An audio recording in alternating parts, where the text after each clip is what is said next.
नमस्कार, मी श्वेता अंकले. तरुण भारतच्या न्यूज बुलेटिन मध्ये आपल्या सर्वांचे स्वागत. आता पाहूया ठळक घडामोडी. पहलगाम हल्ल्याला ऑपरेशन सिंदूरद्वारे प्रत्युत्तर दिल्यानंतर पाकिस्तान बिथरला आहे. भारताने पाकिस्तान आणि पाक व्याप्त काश्मीरमधील दहशतवाद्यांचे 9 अड्डे उद्ध्वस्त केले आहेत. त्यामुळे पाकिस्तानकडून पलटवार करण्याचा प्रयत्न करण्यात येतोय. मात्र त्याआधीच भारताने पाकिस्तानच्या हवाई संरक्षण यंत्रणेवर हल्ला करून ती उद्ध्वस्त केली आहे. ऑपरेशन सिंदूर नंतर 15 भारतीय शहरांवर हवाई हल्ले करण्याचा पाकिस्तानचा प्रयत्न भारतीय हवाई दलाच्या S-400 संरक्षण प्रणालीने पूर्णपणे हाणून पाडला आहे. त्यामुळे S-400 हे भारताचे सुदर्शन कवच असल्याचे सिद्ध झाले आहे. आज गुरुवारी सकाळी भारताने पाकिस्तानची हवाई संरक्षण प्रणाली नष्ट केली आहे.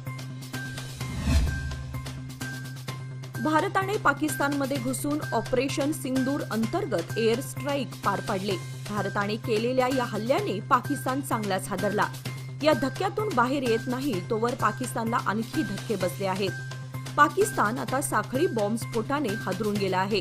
पाकिस्तानच्या 6 शहरांमध्ये 12 ड्रोन हल्ले करण्यात आले आहेत. यामध्ये कराची, गुजरावाला, लाहोर, चकवाल, उमरकोट आणि घोटकी येथे ड्रोन हल्ले करण्यात आले.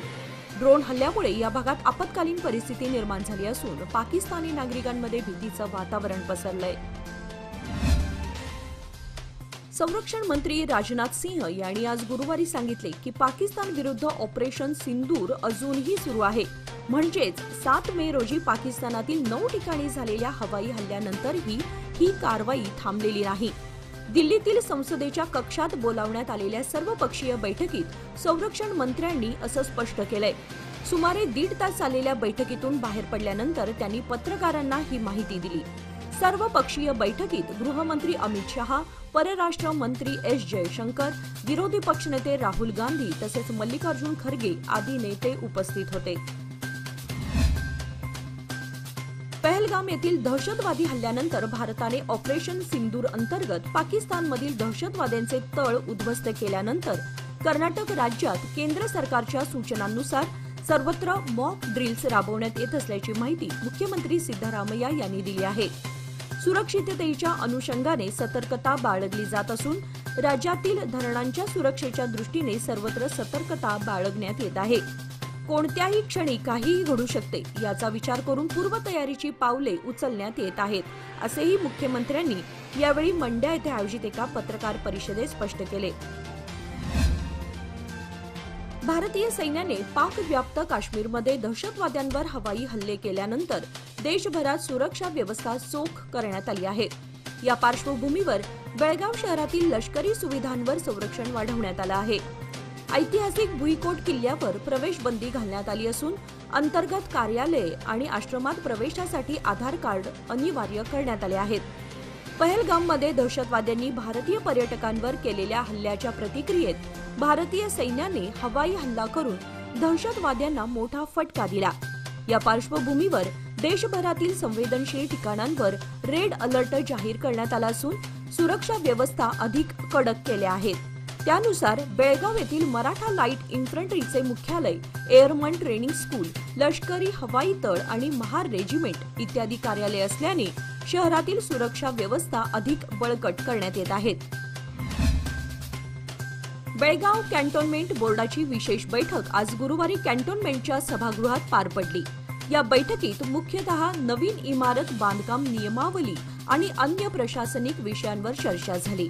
नवीन बिल्डिंग बायलॉज अंतर्गत कॅन्टोन्मेंट हद्दीमध्ये तळमजला आणि दुमजली इमारतींना परवानगी देण्याचा निर्णय घेण्यात आला आहे. मात्र अशा इमारतींची एकूण उंची 18 मीटरच्या मर्यादेत असणं आवश्यक आहे. या निर्णयामुळे कॅन्टोन्मेंटमधील रहिवाशांना जुन्या इमारतींचे नूतनीकरण किंवा नवीन बांधकाम करताना आता अधिक सोपे आणि सुलभ होणार आहे. या बैठकीत ब्रिगेडियर जयदीप मुखर्जी, सीईओ राजू कुमार, सदस्य सुधीर तुपेकर आदी अधिकारी यावेळी उपस्थित होते. काम करत असताना तोल जाऊन विहिरीत पडून एकाचा मृत्यू झाल्याची घटना आज गुरुवारी सकाळी उघडकीस आली आहे. मात्र तो तोल जाऊन पडला की त्याने आत्महत्या केली असा संशय व्यक्त करण्यात येतोय. मृत्यूमुखी पडलेल्या तरुणाचं नाव नागेश यल्लाप्पा अड्डिन्नवर, वय वर्ष 23 असं असून तो मूळचा बैलहोंगल तालुक्यातील कोळदुरू गावचा असून तो सध्या भाग्यनगर येथे राहणारा होता। 3 दिवसांपूर्वी कामानिमित्त तो गणेशपूरला गेला होता, मात्र 3 दिवस घरी परतला नाही। त्यामुळे त्याच्या पत्नीने पोलीस ठाण्यामध्ये बेपत्ता असल्याची तक्रार दाखल केली। त्यानुसार पोलिसांनी तपास केला असता सदर घटना समोर आली। मात्र सदर इसम हा तोल जाऊन विहिरीत पडला की त्याने इतर कोणत्या कारणासाठी आत्महत्या केली हे अद्याप समजू शकलेलं नाही। पुढील तपास सुरू आहे। नवे पाऊल नवा संकल्प लोकमान्य सोसायटी सादर करत आहे लोकमान्य शुभारंभ ठेव योजना, जी देते तुमच्या ठेवीवर आकर्षक व्याज। ज्येष्ठ नागरिकांसाठी 0.5% अधिक व्याज। अधिक माहितीसाठी कॉल करा 1800-212-4050। लोकमान्य, जिथे पैसा वाढतो आणि नातं वृद्धिंगत होतं।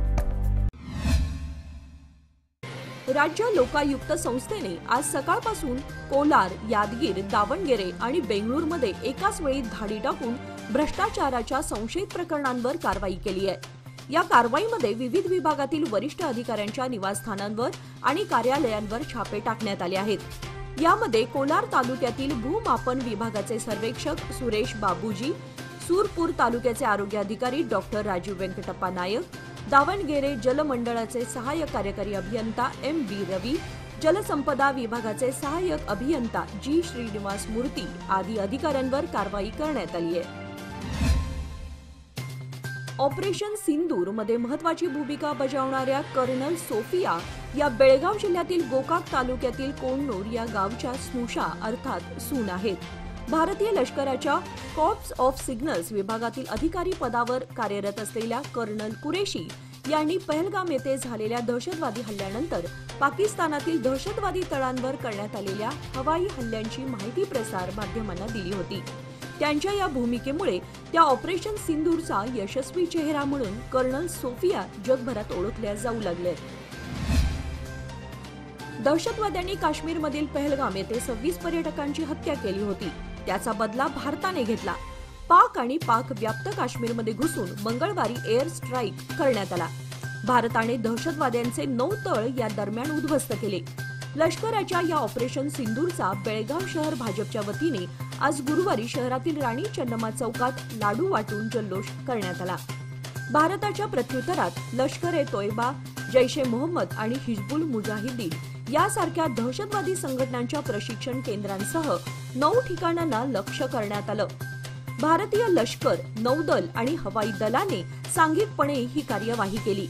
या निमित्ताने बेळगावात भाजपा कार्यकर्त्यांनी सारिका केकरे यांच्या मार्गदर्शनाखाली आनंदोत्सव साजरा केला। यावेळी भारत माता की जय, भारतीय लष्कराचा विजय असो अशा घोषणा देऊन परिसर दणाणून सोडला होता।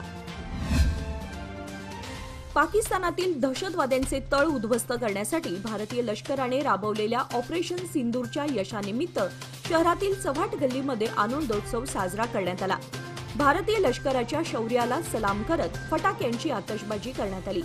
भारत मातेचा गौरव करत भारतीय सैन्य दलाचा विजय असोच्या घोषणा यावेळी देण्यात आल्या। आजकालच्या धावपळीच्या युगात शेजारी काय चाललं आहे हे पाहायला लोकांना वेळ नसतो। तर रस्त्यातून येता जाता एखादा अपघात झाला असेल तर त्याकडे दुर्लक्ष करून मात्र केवळ हळहळ व्यक्त करत आपण पुढे निघून जातो। परंतु जखमींना साधी मदत करण्याचं धाडसही करण्यास कोणीही धजावत नाही। अशा वेळी बेळगाव शहरातील फेसबुक फ्रेंड सर्कल या सामाजिक संस्थेतर्फे एका जखमी पक्षाला दिलेलं जीवदान हे खरोखरच माणुसकी जपणारी आहे। शहरातील यमनापूर गावात ब्राह्मण घार जखमी अवस्थेत आढळला। त्याच्या पंखाला इजा झाल्यानं त्याला उडता येत नव्हतं, त्यामुळे तो झाडाच्या फांदीवरच बराच वेळ बसून होता। हे येथील काही नागरिकांच्या निदर्शनास येताच त्यांनी तात्काळ फेसबुक फ्रेंड सर्कल या सामाजिक संघटनेला माहिती देऊन तातडीने या पक्षाचे बचाव कार्य करण्यात आले। प्राथमिक उपचार करून त्या पक्षास वन विभाग अधिकाऱ्यांच्या स्वाधीन करण्यात आले। राकसकोप रोडवरील बेंकनहळ्ळी ग्रामपंचायत हद्दीतील गणेशपूर येथील श्री गणेश मंदिराच्या वर्धापन दिनानिमित्त दिनांक 7 ते 9 मे पर्यंत भरगच्च कार्यक्रम आयोजित करण्यात आले आहेत। काल बुधवारी सकाळी अभिषेक व महाआरतीचा कार्यक्रम पार पडला। आज गुरुवार दिनांक 8 रोजी सकाळी गणहोम व सायंकाळी भजन कार्यक्रम आयोजित करण्यात आले होते। शनिवार दिनांक 9 रोजी सकाळी श्री सत्यनारायण पूजा व लोकप्रतिनिधी व मान्यवरांचा सत्कार आयोजित केला आहे। तसेच दुपारी 12:30 ते 3:30 या वेळेमध्ये सर्व भाविकांसाठी महाप्रसादाचे आयोजन करण्यात आले आहे। तरी सर्व भाविकांनी या महाप्रसादाचा लाभ घ्यावा असे आवाहन श्री गणेश मंदिर कमिटीच्या वतीने करण्यात आले आहे। लोकमान्यच्या मुदत ठेव योजना म्हणजेच सुयोग्य कालावधीत सर्वोत्तम व्याजदर। आता तुमच्या गुंतवणुकीवर मिळवा 10.60% परतावा। अधिक माहितीसाठी आजच संपर्क करा 1800212405। लोकमान्य, प्रत्येक पावलावर तुमच्या सोबत। योजना फक्त सभासदांकरिता, नियम व अटी लागू। कॅन्टोन्मेंट हद्दीतील अनेक दिवसांपासून रखडलेल्या रस्त्यांच्या डांबरीकरणाला अखेर काल बुधवारपासून सुरुवात झाली। बेळगाव मुख्य पोस्ट ऑफिस येथील दोन्ही बाजूंच्या रस्त्यांचे डांबरीकरण करण्यात येत आहे। त्यामुळे बेळगाव पोस्ट ऑफिसकडे जाणारा रस्ता आता चकाचक होणार आहे। कॅन्टोन्मेंटमधील इतर काही रस्तेही लवकरच डांबरीकरण केले जाणार आहेत। 2 दिवसांपूर्वी बेळगाव उत्तरचे आमदार राजू सेठ यांच्या हस्ते या रस्त्याचे भूमिपूजन करण्यात आले होते। अवघ्या 2च दिवसात डांबरीकरणाच्या कामाला सुरुवात झाल्यानं नागरिकातून समाधान व्यक्त होत आहे। भारतीय सैन्याने हवाई हल्ल्याद्वारे पाकिस्तान आणि दहशतवाद्यांना चोख प्रत्युत्तर दिलं आहे। पहलगाम येथे झालेल्या हल्ल्यात 26 निष्पाप भारतीय पर्यटकांना आपला जीव गमवावा लागला होता। याचे चोख प्रत्युत्तर भारतीय सैन्याने ऑपरेशन सिंदूरच्या माध्यमातून दिलं आहे। याबद्दल खासदार जगदीश शेट्टर यांनी भारतीय सैन्याचे कौतुक केले। शहराच्या मुख्य रस्त्यावरील ट्रॅफिक सिग्नल्स बंद असल्याने रहदारीच्या समस्येत वाढ झाली आहे। अनेक दिवसांपासून सिग्नल काम करत नसल्याने वाहन चालकांना मोठ्या अडचणींना सामोरे जावे लागते। या ठिकाणी रहदारी पोलिसही तैनात नसल्यामुळे वाहतूक नियमांचे उल्लंघन होत आहे। ही दृश्ये शहरातील श्री कनकदास चौकातील आहेत। कणबर्गे भागातून शहराला जोडणारा हा एक महत्त्वाचा रस्ता आहे। याशिवाय हा राष्ट्रीय महामार्गाच्या पुलाखालील मार्ग असल्याने दररोज हजारो वाहने येथून प्रवास करतात। अनेक दिवसांपासून सिग्नल लाईट्स बंद पडल्यामुळे रहदारीला अडथळा निर्माण होत आहे। खासबाग येथील श्री साई मंदिरात फळांचा राजा हापूस आंब्याची आरास करण्यात आली होती। आज गुरुवार साईंचा वार या निमित्ताने सदर आरास करण्यात आली होती। पहाटे मंदिरात श्री साईंची पूजा अर्चा, अभिषेक व आरती झाल्यानंतर रंगीबेरंगी फुले, पणत्या आदी विविध प्रकारे सजावट व आरास करण्यात येते। यानिमित्त 10वी परीक्षेत 90% अधिक गुण मिळवलेल्या विद्यार्थ्यांचा सन्मान व प्रोत्साहन करत रोख रक्कम बक्षीस म्हणून देण्यात आली। या दरम्यान राघवेंद्र कॉलनी खासबागमधील रहिवासी मोठ्या संख्येने उपस्थित होते। शहरातील रहदारीचा महत्त्वाचा मार्ग असलेल्या तानाजी गल्ली येथील रेल्वे फाटक नैऋत्य रेल्वेने 10 मार्चपासून बंद केला आहे। आता या ठिकाणी काँक्रीटची भिंत उभारून फाटक कायमस्वरूपी बंद करण्यात आला आहे। या फाटकातून होणारी रहदारी पूर्णपणे ठप्प झाली आहे। त्यामुळे परिसरातील वाहन चालकांना पीबी रोड व कपिलेश्वर उड्डाणपुलाचा आधार घ्यावा लागतो। तानाजी गल्ली फाटक बंद झाल्यामुळे कपिलेश्वर उड्डाणपूल, Bhatkande school road, Shahapur Mahatma Phule road, Deshpande petrol pump, Karnataka चौक तसेच शनी मंदिर कॉर्नर या मार्गावरील रहदारी वाढली असून वाहतुकीची कोंडी वाढली आहे। भारताने पहलगाम दहशतवादी हल्ल्याला प्रत्युत्तर देत ऑपरेशन सिंदूर अंतर्गत एअर स्ट्राईक करत मोठी कारवाई केली। हा एअर स्ट्राईक पाकिस्तान आणि पीओकेवरील दहशतवादी ठिकाणांना लक्ष्य करत 9 ठिकाणी करण्यात आला। याच दहशतवादी ठिकाणांवर लपलेल्या 90 दहशतवाद्यांचा खात्मा झालाय। 10वी नंतरच्या पुढील शिक्षणासाठी विद्यार्थ्यांनी योग्य वेळी योग्य दिशा बघून योग्य ठिकाणी पाऊल ठेवलं तर जीवनाचं ध्येय गाठता येतं। आज विद्यार्थ्यांसाठी शिक्षणाच्या भरपूर संधी उपलब्ध आहेत। शिका आणि कमवा याप्रमाणे देखील शिकणं सोपं झालंय। डिप्लोमा कोर्सेस करून पुढील शिक्षण घेता येतं। त्याचबरोबर डिप्लोमामुळे नोकरीच्या संधी देखील खूप आहेत। बेळगाव नंतर डिप्लोमा कोर्सेस बद्दल चांगलं शिक्षण मिळण्याचं कॉलेज म्हणजे VY चव्हाण पॉलिटेक्निकल खानापूर म्हणावं लागेल, असे प्रतिपादन लोकमान्य एज्युकेशन सोसायटीचे शिक्षण संयोजक डॉक्टर DN मिसाळे यांनी केले। आज गुरुवार दिनांक 8 मे रोजी जांबोटी माध्यमिक विद्यालयात ही कार्यशाळा आयोजित करण्यात आली होती। या कार्यक्रमावेळी जांबोटी केंद्रातील आमटे, गोल्याळी, बैलूर, ओलमणी व जांबोटी हायस्कूलमधील प्रथम 5 क्रमांक पटकावलेल्या विद्यार्थ्यांना गौरवण्यात आले। यावेळी लोककल्प फाउंडेशनचे संचालक किरण गावडे, सेवानिवृत्त प्राचार्य व लोकमान्य एज्युकेशन सोसायटीचे सल्लागार BL मजूकर, ज्ञानवर्धिनीचे सचिव VB होसूर, निवृत्त मुख्याध्यापक Y.M. मेलगे यांनी विद्यार्थ्यांना मार्गदर्शन केले। याप्रसंगी जांबोटी हायस्कूलचे मुख्याध्यापक महेश सडेकर, कणकुंबी हायस्कूलचे मुख्याध्यापक एस.जी. चिगुळकर, पत्रकार विवेक गिरी, लोकमान्य सोसायटीचे PRO सत्यव्रत नाईक, रावसाहेब वागळे कॉलेजच्या प्राचार्या शरयू कदम, ओलोमणी हायस्कूलचे मुख्याध्यापक C.S. कदम, अक्षय बनवले आदी मान्यवर उपस्थित होते। याचबरोबर आजचे बातमीपत्र इथेच संपले। अधिक माहिती आणि ताज्या घडामोडींसाठी पाहत रहा तरुण भारत न्यूज चॅनल। तसेच आमच्या चॅनलला लाईक, शेअर आणि सबस्क्राईब करायला विसरू नका आणि विश्वासार्ह बातम्यांसाठी दररोज वाचा दैनिक तरुण भारत। धन्यवाद।